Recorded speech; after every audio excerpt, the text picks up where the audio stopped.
Ma'am, akala ko ba mag-cruise kayo to repair your marriage? Bakit kasama si Ben, pati si Cheche? Well, we need help around the ship. At saka, hindi ko naman kayang alagaan mag-isa tong tatay ninyo. Magsalita ka naman, parang ang hirap ko alagaan ah. Totoo naman kaya. At least may karamay tayo. Naka-hat pa. At least makakapagbakasyon si Noel. Mga excited. I'm so excited. Actually, we are so excited, Ma'am Marge. Ma'am Marge, nakita mo ba pinag-shopping kami ni Ma'am Rin? Oh, look at that. Hayaan mo, magbabakasyon din tayo.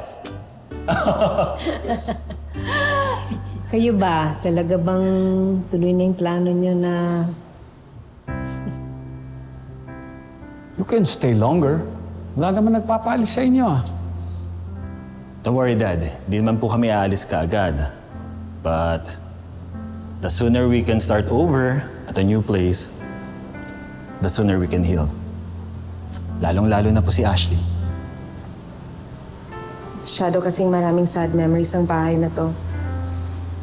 Kailangan namin ng fresh start ni na Paolo at mga bata, including the house. I get it. Pero anytime pwede kayong bumalik dito para bumisita ha. You're always welcome. Pero for now, sulitin niyo muna tong bahay habang nagpapagawa kayo ng inyo. Ha? Sige po.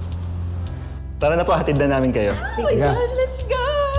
Halika na!